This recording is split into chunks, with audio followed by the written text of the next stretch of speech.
ici en direct au Palais de la Bourse à Bordeaux, en région Nouvelle-Aquitaine. Qui mieux pour donner le coup d'envoi de cette deuxième partie de journée avec Alain Rousset. Alain Rousset, bonjour. Bonjour. Vous êtes le président de la région Nouvelle-Aquitaine. Bien sûr, celles et ceux qui sont avec nous le savent. Et puis, il y a celles et ceux aussi qui nous regardent depuis ce matin. Vous étiez plus de 8500 à nous suivre, à échanger autour de tous ces sujets qui ont été partagés par les industriels, les chercheurs.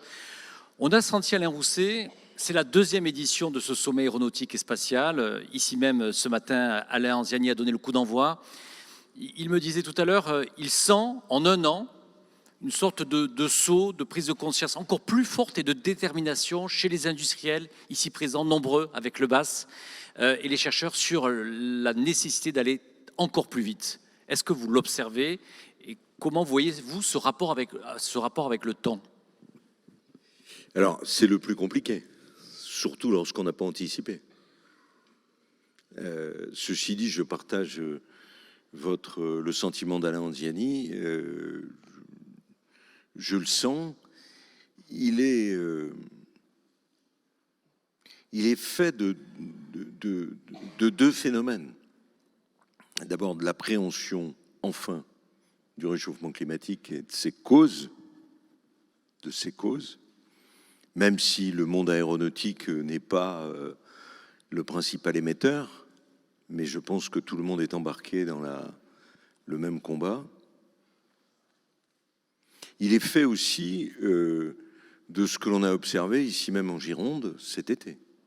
Ce que l'on a observé d'ailleurs un peu partout avec les accidents climatiques, avec les canicules longues, et puis l'effet aussi de ce qui s'est passé pendant la pandémie de Covid.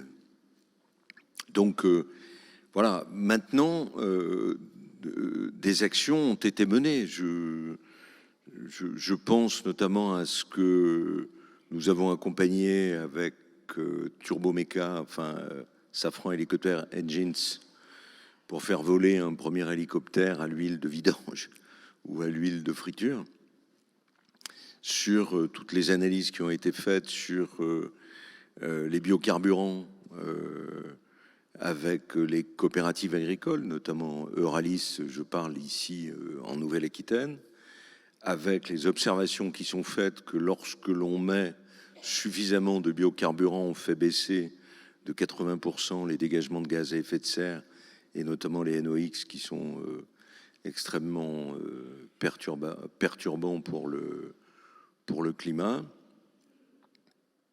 Ce qui a pu être marqué aussi par un mouvement social de la population à l'égard ce qu'on a pu appeler l'agribashing, pas l'agribashing, l'aérobashing. Et donc c'est tout cela. Et puis les décisions de la Commission européenne qui risquent d'impacter, comme on l'a vu sur l'automobile, et d'accélérer les transitions, sans être dépourvus de réponses technologiques, ici même sur le sol européen et notamment en France.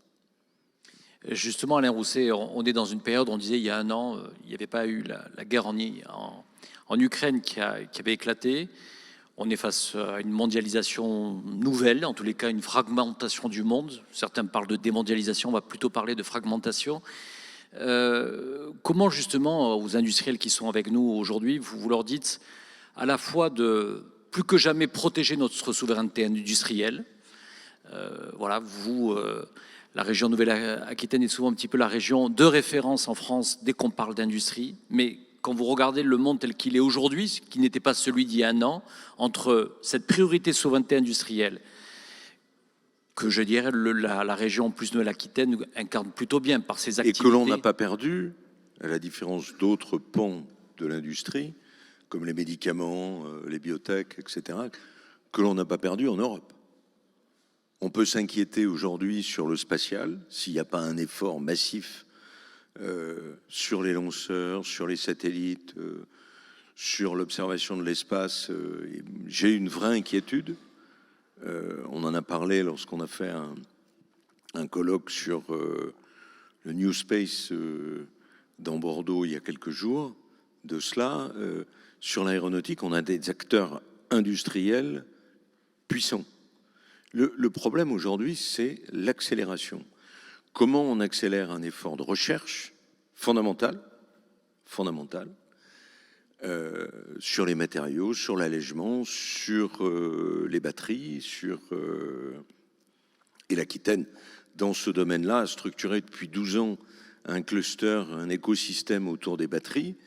L'idée, c'est d'alléger ces batteries, de les renforcer, ces x10 en matière de puissance. Sinon, on n'arrivera jamais à un avion réellement électrique, notamment sur les courts courriers ou sur l'aviation légère. Donc on a des défis en matière de recherche considérables, c'est la batterie solide. On a des défis en matière d'aller vers l'hydrogène. Alors on me parle de 2035, mais on voit bien qu'on ne sait pas vraiment produire économiquement de l'hydrogène aujourd'hui. Le coût en électricité est faramineux. On doit renforcer tout ce qui concerne, si on veut parler de souveraineté, l'économie circulaire. Là, on va installer une entreprise canadienne à Biarritz sur la déconstruction des hélicoptères, une entreprise sur la déconstruction des aimants à lac pour récupérer les terres rares qui sont dedans, une entreprise à Saint-Loubès pour déconstruire les cellules photovoltaïques et récupérer les métaux rares. Donc on voit bien qu'il y a ce défi, et croire que demain, parce que je l'ai vu écrit, on pourra aller sur la Lune récupérer de l'hélium 3, c'est ça, je ne sais pas quoi. Je pense que, je veux dire, en plus, ça donne une image de prédation de notre économie.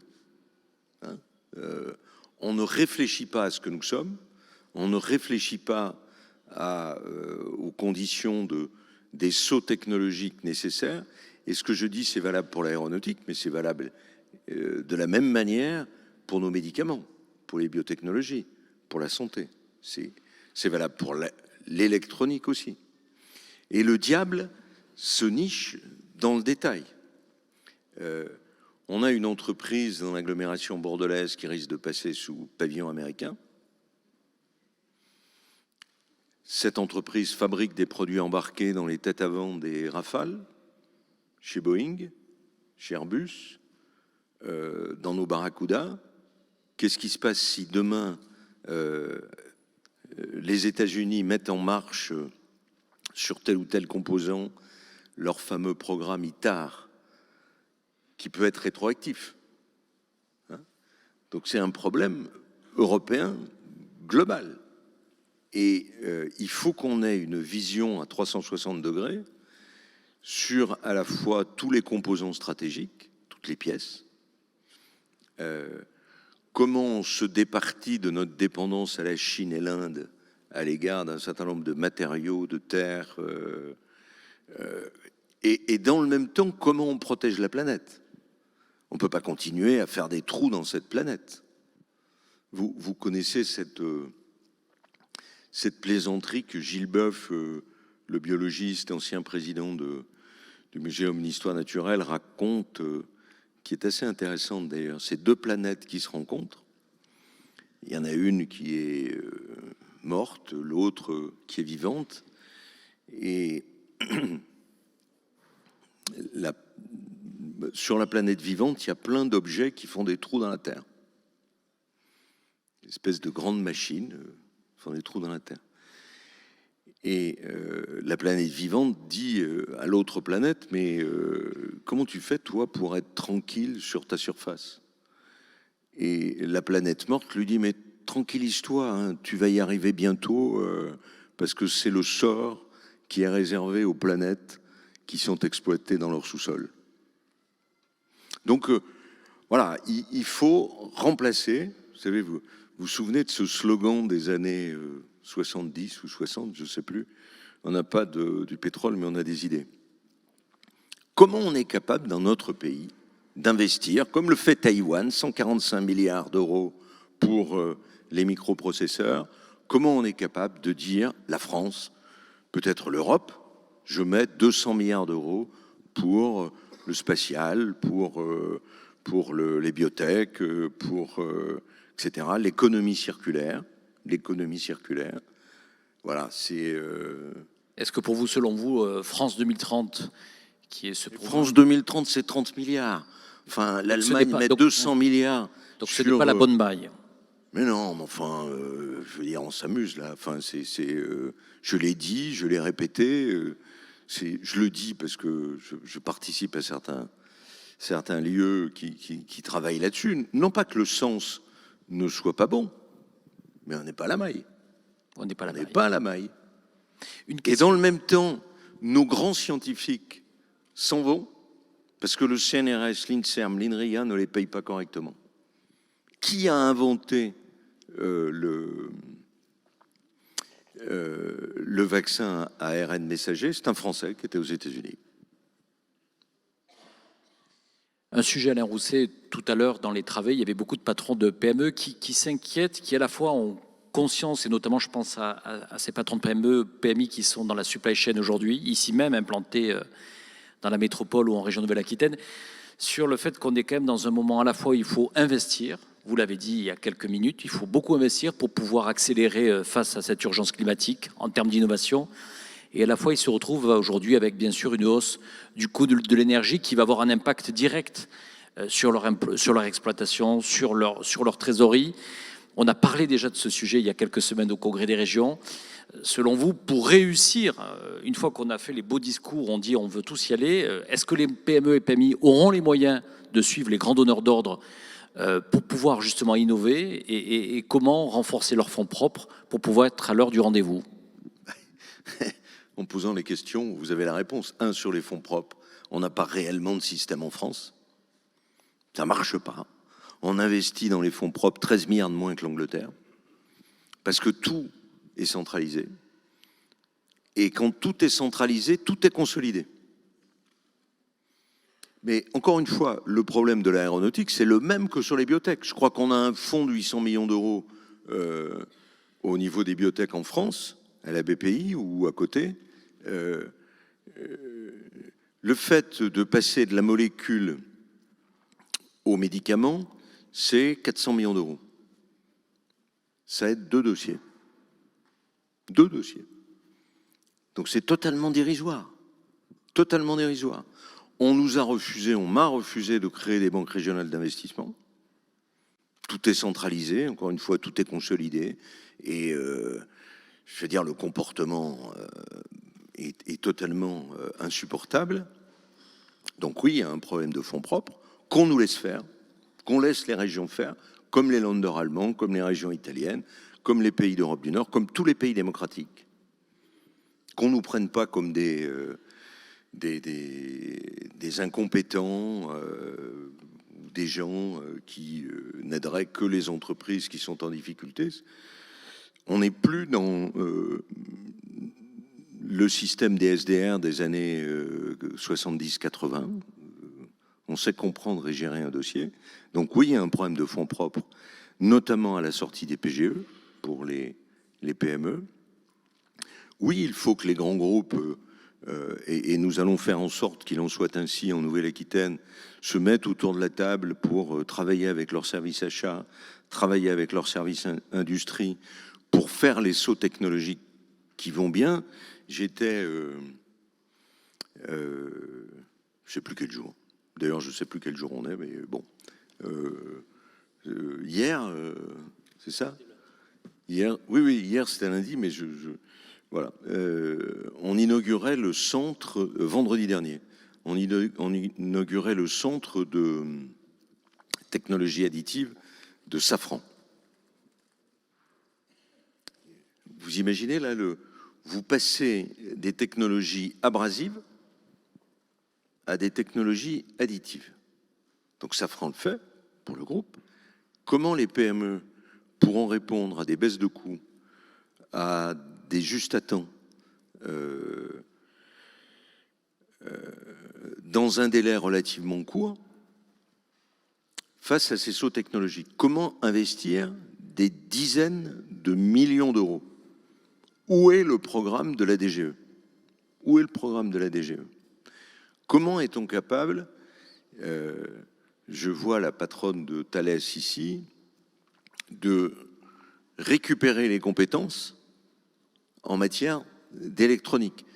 Alors, on a la chance d'avoir une entreprise qui s'appelle Cerma, qui, à La Rochelle, a une unité qui est capable, from scratch, de travailler sur l'électronique. Mais comment se départir de cette espèce d'achat sur étagère que l'on a depuis des années et des années? Il ne s'agit pas de dire qu'on ne va pas coopérer, notamment à l'échelle européenne. Il ne s'agit pas de dire qu'on ne va pas... J'espère que la guerre se terminera et qu'on pourra réouvrir des voies commerciales avec la Russie. Mais comment on est capable d'abord de définir ce qui est stratégique et de le démarrer à travers des micro-usines qui, s'il y a sur le plan géopolitique, comme ça se passe aujourd'hui, des drames majeurs qui nous obligent à compter sur nos propres forces. Comment l'Europe est capable d'élaborer une planification industrielle et écologique qui nous amène à des choix d'investissement partagés par tous les acteurs de la société civile? Le rendez-vous est pris pour 2023. On l'évoquait ce matin, c'est le retour du Bourget. Et en général, la région de Nouvelle-Aquitaine est très mobilisée pour ce grand rendez-vous de l'aéronautique avec le Paris Air Forum. Cela démarrera à partir du 16 juin.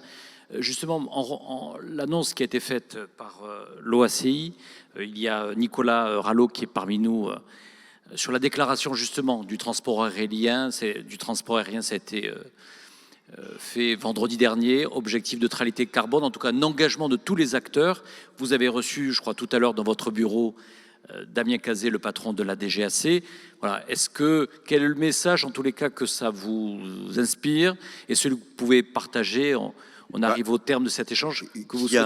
Qu'il y a un immense réveil, mais il faut qu'il y ait le carburant, si j'ose dire, dans la période actuelle.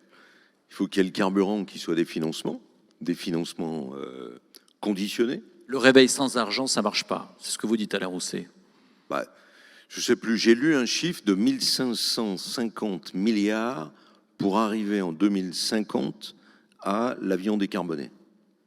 1550 milliards. Donc, dire que tout ça ne doit pas être financé et que ce peut être simplement un claquement de doigts, ça n'a pas de sens. Et je pense pour ma part, et je le dis à celles et ceux qui sont ici, je l'ai toujours dit, 2050, c'est trop loin. 2050, c'est trop loin. Alors, ça ne concerne pas que l'aéronautique, ça concerne d'abord nos transports, nos maisons, la décarbonation qui va, à un moment donné, la taxe carbone, à un moment donné, va être calculée, ça va bondir. Donc, comment on est capable d'anticiper à l'échelle d'une région? C'est ce qu'on essaye de faire. Merci Alain Rousset d'avoir ouvert cet après-midi le président de la région Nouvelle-Aquitaine.